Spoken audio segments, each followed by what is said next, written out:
Okay, welcome back everyone. So, sorry I've been away for so long. That's simply because, I've been preparing for for these two Chinese tests, and I've been studying for them, and, it's kind of stressful to, have both recording videos and studying on your mind at the same time, especially when you're studying a few days before the actual exam itself. So today I'm here with a video on vector dot product and magnitude, and I'm gonna make a little note here that the vector dot product is a definition, and the vector magnitude is actually quite intuitive. So let's get started. So vector dot product. So let's say we have some vector, we'll call this vector x, and let's set it equal to, we'll obviously provide a broad definition of what this is. Let's set it equal to x1, x2, and it has n components, xn. Let's say we have a vector y. Let's say that is just y1, y2, all the way down to yn. Okay. So the question is, and this is the notation, what is x dotted with y? What is this? Well, actually, I'll just write a question mark here. Let's actually just write it in the matrix format here, the column matrix format, just to make it more clear. So we can write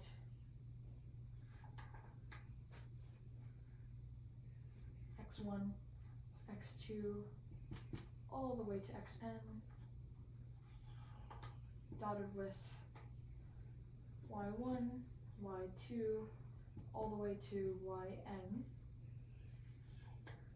and that's equal to, and you'll see an important notion here in a second. This is actually equal to the first terms multiplied, and this is regular multiplication, x1, y1, plus the second terms multiplied, x2, y2, and all the way,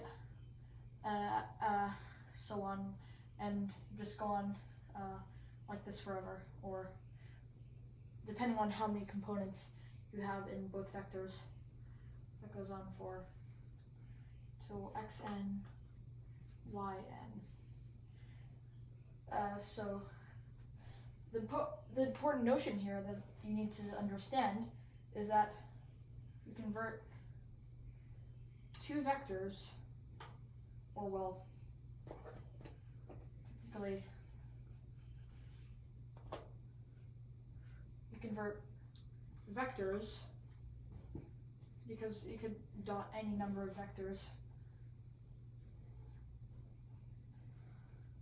and you can convert that into a scalar quantity, and you can take n vectors, as many vectors as you want, and you dot them together, and it'll always equal some scalar, some arbitrary scalar, which is a member of the real numbers, right?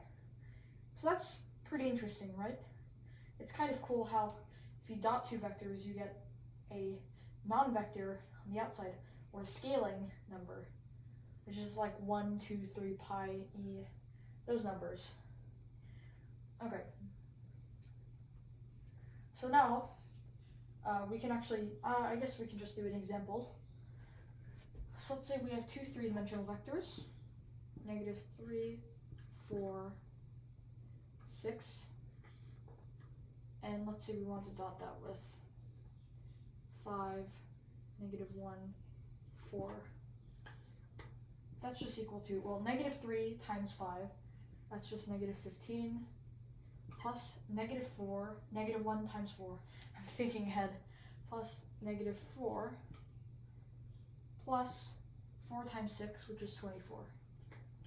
And that's just equal to, let's see, so -15 minus 4, -19, plus 24 is 5. Wait. Yeah, 5. Right, because 24 minus 19 is 5, and you put a negative there. Or you just get 5, right? Okay, so there is your scalar. As you can see, we took two vectors, and, well, we got a scalar. And in the next video, by the way, we're not done with this video yet. We still need to discuss magnitude, and there's actually a relationship between dot product and magnitude. But in the next video, we'll elaborate on some of the key properties of dot product. And the video after that, we'll dive into more complex things, like the Cauchy-Schwarz inequality, the vector triangle inequality. Most interesting, in my opinion, angles between vectors of n dimension. Okay, so I guess I'll clear some room here.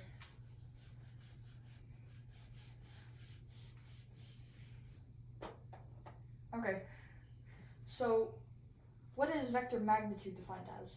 And you can think of, so hold on, I'll write it here, vector magnitude, length.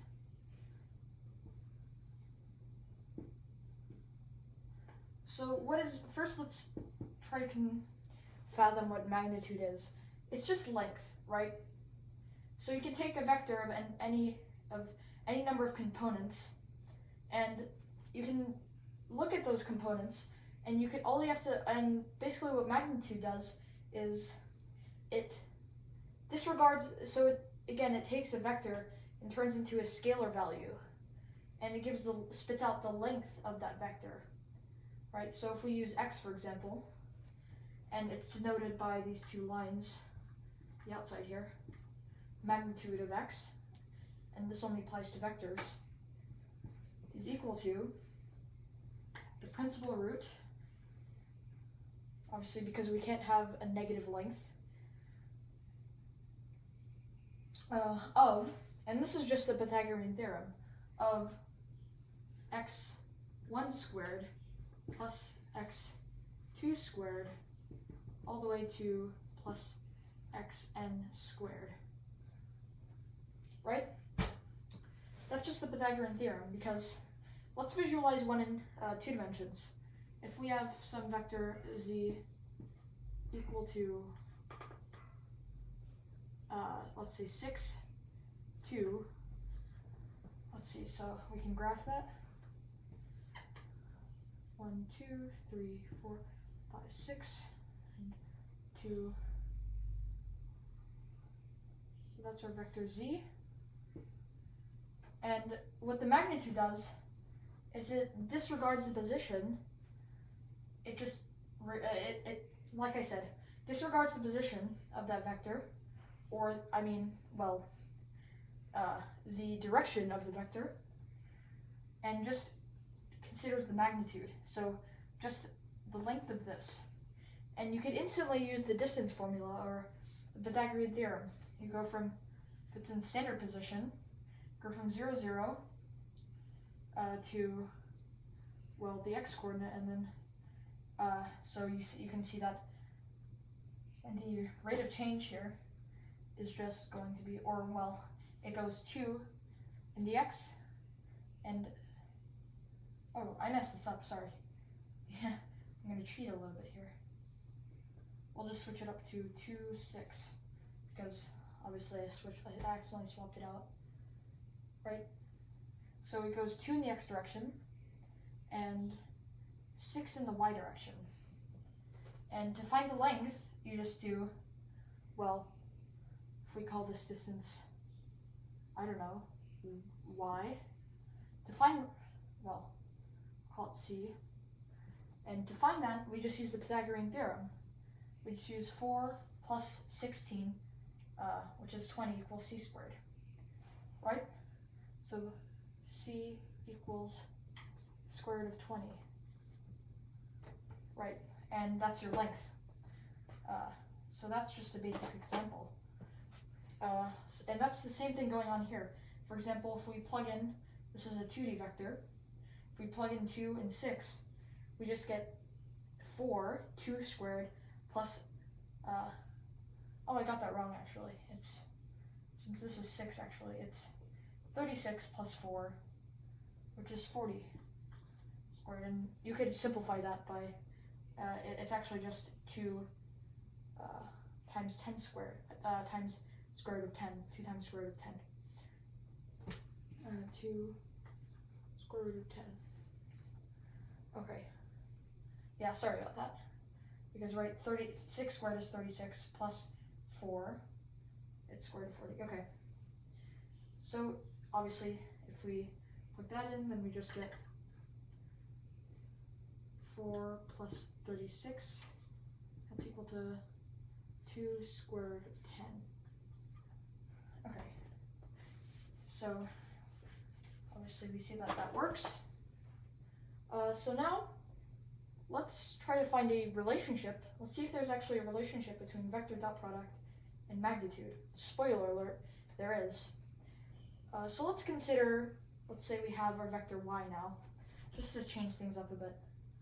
Our y dotted with itself. So y dot y, what is that? Well, we can just look at it up here. It's just y1 squared plus, well, y2 squared, all the way to plus yn squared. And what do you see here? Well, if this was just x dotted with x, or the vector x dotted with the vector x, it's actually just equivalent to this. So we can rewrite the magnitude, in this case of the vector y, as the square root of y, vector y dotted with itself, or y dotted with y. And this is just for any vector. It's not necessarily for an vector denoted by y, obviously. This just broadens the definition to any vector, right? And furthermore, if we square both sides, we'll get y, the magnitude of vector y squared, equals y dot y. And I think we'll leave it at that for now. This will be a useful thing to know for simplifying soon, and we're going to simplify things because, well, we're actually going to prove some theorems, or, well, in this case, we're going to prove an inequality called the Cauchy-Schwarz inequality soon. So, hopefully you enjoyed that. I think we're starting to get to the truly interesting stuff now. So hopefully you enjoyed, and I will see you in the next video. Bye.